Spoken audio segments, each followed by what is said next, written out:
Saudari-saudara yang dikasihi Tuhan, tentu saya sangat bahagia. Kenapa? Karena sahabat saya datang ke Wonogiri. Ini adalah sahabat yang lama, sejak muda, yang kalau diceritakan akan sangat panjang. Nanti mungkin suatu saat kita punya cerita lain lagi ya Romo Budi ya. Romo Budi Purnomo, kabeh wong kenal, ya kan? Romo, saksofonis, sebentar lagi menyandang gelar doktor ya dari Universitas Sudio Pranoto, dan saya bertemu sebagai sahabat, dan sesuai dengan tema hari ini tentang mewartakan di YouTube, ya kan? Dhisik sama sih yang ngarepe nang YouTube? Kapan? Kalau saya di YouTube itu sudah, ini ulang tahun ke-9. Oh, lama dong. Sebenarnya udah lama, cuman kan waktu itu saya menjadikan YouTube itu sebagai sarana untuk mendokumentasi hal-hal yang unik yang saya jumpai di manapun. Kemudian belum ada setahun ini saya aktif setiap hari untuk pewartaan, dan dari situlah kemudian saya memanfaatkan YouTube bukan hanya untuk dokumentasi tetapi untuk pewartaan. Renungan harian. Iya, tiap hari muncul ya.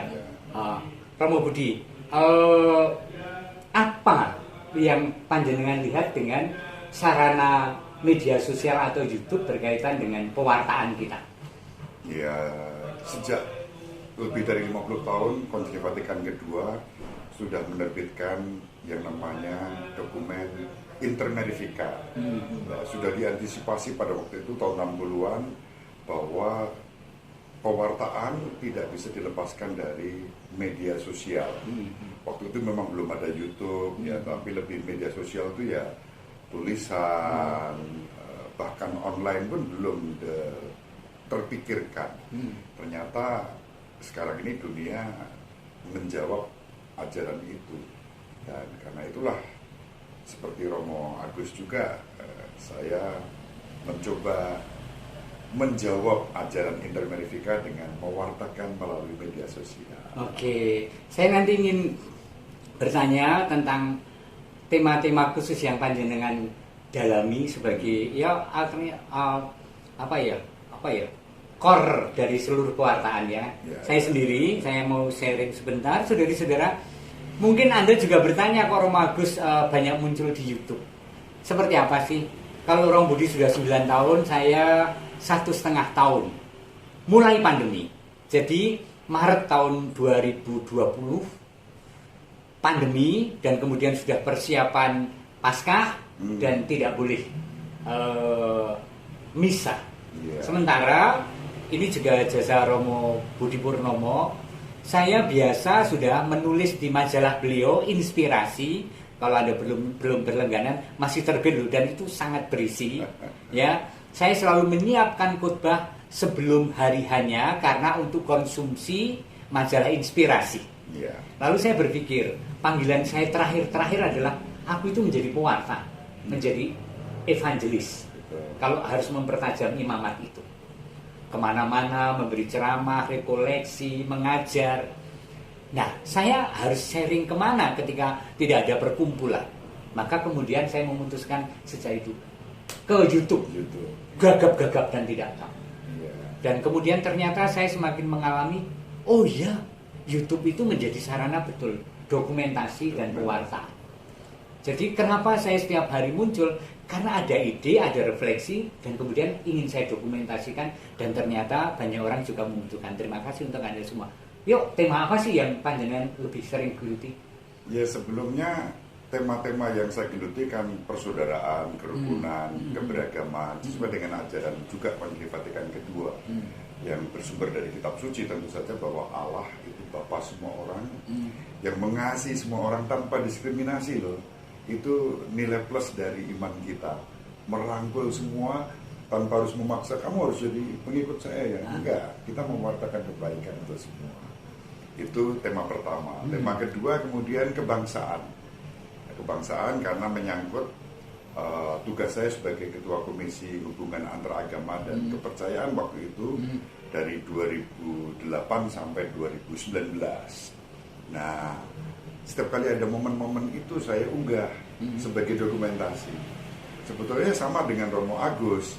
Saya mulai aktif tiap hari itu ya sejak pandemi aja. Belum ada setahun malah saya. Ya. Makanya subscriber saya masih lebih sedikit dibandingkan dengan Romo Agus. Ini ngarep ngoyak, Siapa tahu subscribernya Romo Agus juga mau subscribe. Ya. Subscriber saya juga subscribe. Saya selalu minjem jumlah subscribernya Romo Budi loh ini. Iya, Khawatir kalau terkejar. Tapi silakan. Nggak akan. Romo melesat jauh, terbang. Tuhan. Tetapi itu sekunder ya. Ya, saya sendiri juga kalau tema panjenengan itu sangat tentang persaudaraan, Allah mencintai semua. Saya mengambil sepotong dari itu karena panjenengan juga praktisi persaudaraan lintas iman ya. Sementara saya lebih ke dalam, ke umat, yaitu juga tema yang sama bahwa kita itu dicintai dengan sangat oleh Allah. Betul. Dan Allah itu juga mencintai semua orang. Ya. Dan Allah kita tuh Maha Rahim. Maha Rahim. Saya mengatakan kita jatuh 7 kali, pengampunannya 8 kali. Berhenti. Lebih, jadi selalu Allah lebih dari segala kelemahan kita. Itu yang saya hayati, terinspirasi dari salah satu kalimat seorang novelis, Paulo Coelho. Dia mengatakan, aku jatuh 7 kali, bangkit 8 kali. Wow. Nah, dalam arti iman, aku jatuh 7 kali, Allah bahkan mengampuni 70 kali 7 kali. Itu kan lebih dari 8 kali. Dan banyak teks, banyak firman tentang Allah yang menerima, Allah yang mengampuni, Allah yang memberi, Allah yang membangkitkan.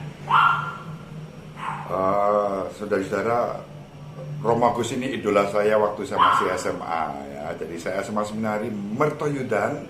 Romo Agus masih frater bersama waktu itu Romo Suharyo, aksi panggilan ya, di Seminari Menengah Mertoyudan. Saya yang tadinya mau masuk MSc, gara-gara beliau sweet masuk Projo Semarang. Saya harus melanjutkan itu, saudara-saudara. Kenal dengan Romo Budi Purnomo ketika dia masih seminaris dan saya frater. Dan kemudian yang seperti yang diceritakan, dan kemudian kita di kentungan bersama. Saya berbalik mengidolakan. Kenapa? Aduh, saya merinding. Romo Budi itu multi talent, tekun di dalam panggilan, tekun di dalam studi, dan dibebani salib yang sangat besar, yaitu saya menyaksikan sakit yang berganti-ganti selama di kentungan. Ya, banyak penyakit. Dan itu tidak menghalangi dia untuk berkarya. Semangat. Menulis menjadi tulisan terbaik. Banyak buku bahkan sebelum jadi Romo sudah diterbitkan oleh penerbit utama Katolik, Canisius. Kemudian kalau berkhotbah sangatlah baik. Kalau bernyanyi suaranya juga baik. Apa meneh? Kalau bersaudara dengan siapapun lintas iman, terlalu banyak untuk dikatakan. Wah, Romo Agus ini melebih-lebihkan. Enggak, luar biasa. Saya itu sesuai dengan moto Tabisan. 2 Korintus 12 ayat 9, cukuplah kasih karuniaku bagimu, sebab justru dalam kelemahanmu kuasaku sempurna. Luar biasa. Kadang aku bertanya makna segala peristiwa. Itu lagunya. Moto Tabisan jadi lagu. 25 tahun lalu. Luar biasa. Romo Budi, saya merasa terhormat bahwa panjenengan tidak merengi. Dan Anda tahu Romo Budi datang ke sini, ke Wonogiri dari Semarang, kenapa? Khusus mengundang saya untuk ikut ujian terbuka doktoratnya nanti tanggal 21 Januari. Dan itu sangat kehormatan bagi saya. Mengapa begitu? Karena Romo Agus ini saya tahu selalu mendoakan saya. Saya yang sakit-sakitan sejak masih mahasiswa, saya frater sebagai Romo juga. Tapi beliau mendoakan saya, bahkan saya dengar dari para sahabat yang memberitahu saya, Romo didoakan di YouTube-nya Romo loh, waktu doa koronka tiap malam didoakan, kita ikut misa juga. Ya, misa. Nah, karena Romo Agus ini menjadi pendoa saya dan kita saling mendoakan, pernah beliau mengatakan, Deng, kue kapan ujian? Panggilan saya Budeng. Kowe kapan ujian, pokoknya aku kudu teko, kan gitu. Nah, ini suatu dukungan, maka saya tidak layak hanya menyampaikan kabar itu melalui WA. Saya pas habis mudik sengaja saya sowan ke sini. Aduh, luar biasa. Karena sudah kehormatan. ada WA dari Kaprodi bahwa ujiannya 21 Januari 2022. Lalu saya sowan Romo dalam badhe ujian terbuka tanggal 21 Januari. Terlalu santun ya. Tahun 2021 jam 1:30 ngantos 1:30 monggo katuran rawuh ngaten. Dengan sukacita dan penuh kehormatan saya akan datang dan saya akan Terima menata kasih. jadwal misa yang ada di paroki. Oke, Romo Buteng, kamu mau pesan apa sih? Inilah yang namanya persahabatan imami. Mm-mm. Nah, antar imam kita saling bersahabat. Romo Agus bukan kompetitor saya, beliau kolega saya. Saya banyak belajar dari beliau. Sebaliknya ya, Bapak Ibu saudara-saudara, semoga ini menjadi kekuatan bagi seluruh gereja ya.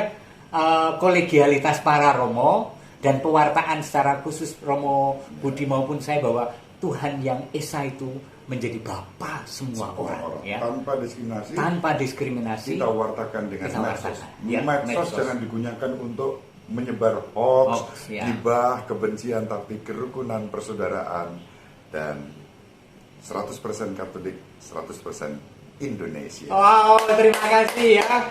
Tuhan memberkati Anda semua. Nanti kita ketemu di YouTube yang lain. Amin. Amin, amin. Terima kasih. Ciao.